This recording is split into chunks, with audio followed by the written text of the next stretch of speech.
حسین یا حسین، یہ تو مظلوم کا ماتم ہے نہ ہوگا، یہ تو معصوم کا ماتم ہے نہ ہوگا۔ اور آج کل بہت سے انٹیلیکچوئلز کہہ بھی رہے ہیں بھئی ہاتھ سے ماتم بھی جو ہے وہ خود اذیتی ہے، ہاتھ سے ماتم کرنا۔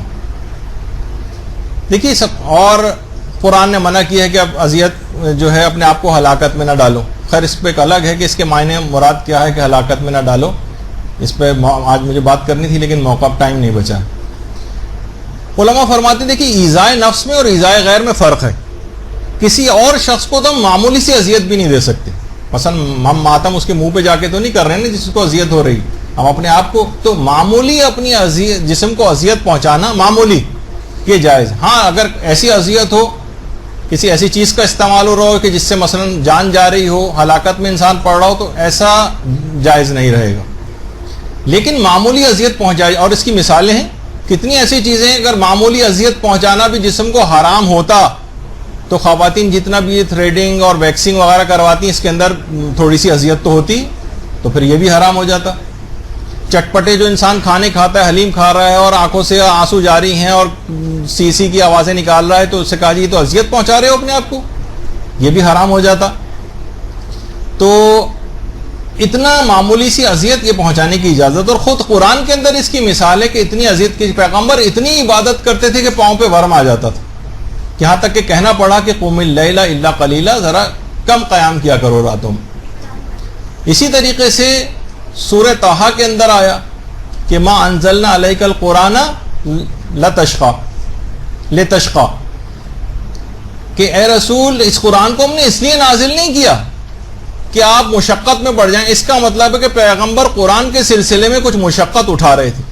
یعنی اتنی مشقت اٹھانا، اگر یہ ذرا سی بھی مشقت اور تکلیف اور اذیت پہنچانا اپنے جسم کو جائز نہ ہوتا تو پیغمبر اتنی دیر عبادت نہ کرتے کہ جس سے ورم پاؤں پر آ جاتا یا اپنے آپ کو مشقت میں ڈالتے۔ اور علماء نے اس کی مثال بھی رکھی ہے کہ جس وقت سیدانیاں خیموں سے باہر آئی تھیں جلتی، تو منہ پر تماچے مارتی ہوئی چہرے کے اوپر باہر نکلی تھی،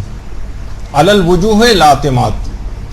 اپنے چہرے کے اوپر تماچے مارتی ہوئی آئی تھیں۔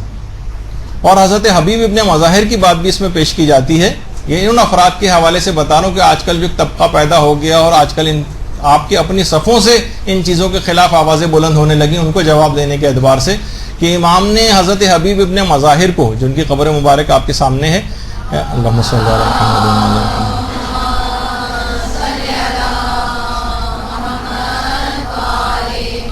کوئی فقہ کی خلاف ورزی حبیب نہیں کر سکتے تھے، کیونکہ امام نے انہیں مرد فقیہ کہہ کر خط لکھا تھا۔ اور جس وقت حضرت زینب کا سلام ان کے لیے آیا تو روایت کا باقاعدہ جملہ یہ ہے، اللہم صلی علی محمد وعلی محمد،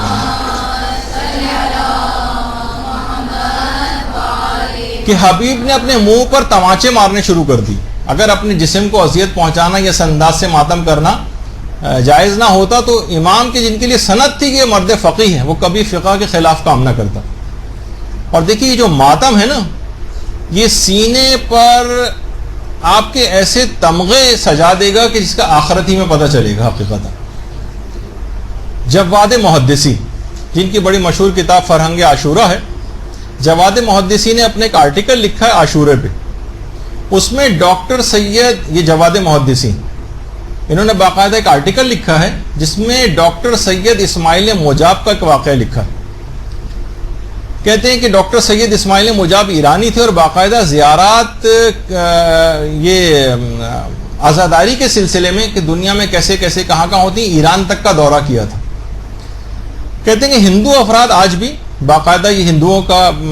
دستہ بھی اس کے اندر ہوتا ہے جو انڈیا کے اندر ہوتی ہیں عزاداری وغیرہ، کہ ہندو تاجر اپنے مال میں برکت کے لیے بھی عزاداری اور مجلس اعضاء میں شریک بھی ہوتے ہیں اور اس میں ڈونیشنز بھی دیتے ہیں۔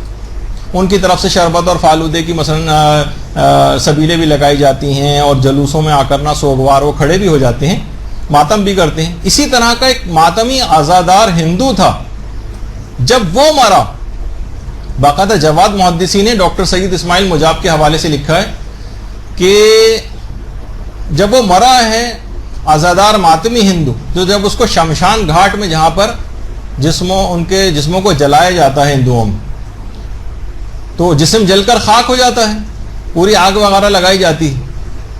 تو جواد محدثی نے لکھا کہ اس ہندوؤں کے اہل خانہ اس کے جسم کے 2 حصے اٹھا کر شیعہ قبرستان لے کر آئے، ایک اس کا ہاتھ اور ایک اس کا سینہ. کہا کہ پورا جسم جل گیا ہے. اللہم صلی علی محمد و علی محمد.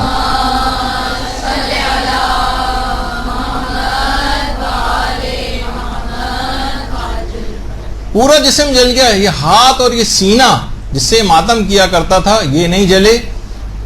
اور اس جسم کے ان حصوں کا تعلق مولا حسین سے ہے، ان کو اپنے قبرستان میں دفن کرو. باقاعدہ اٹھا کر لائے ڈاکٹر سید اسماعیل مجاب نے. تو علماء نے اس واقعے کو بھی لکھا ہے، جواد محدثی نے بھی لکھا ہے، اور علماء فرماتے ہیں کہ سوچی کہ ہندو غیر مسلم اس کا جسم ماتم کرنے کی وجہ سے محفوظ ہو گیا اور آگ نے اثر نہیں کیا، تو کیسے ممکن ہے کہ مولا حسین کے ماننے والے، ان کے احکامات پر چلنے والے، ان کی اطاعت کرنے والے دوزخ کی آگ ان پر کبھی اثر کر سکے. درود بھیجیے محمد و علیہ.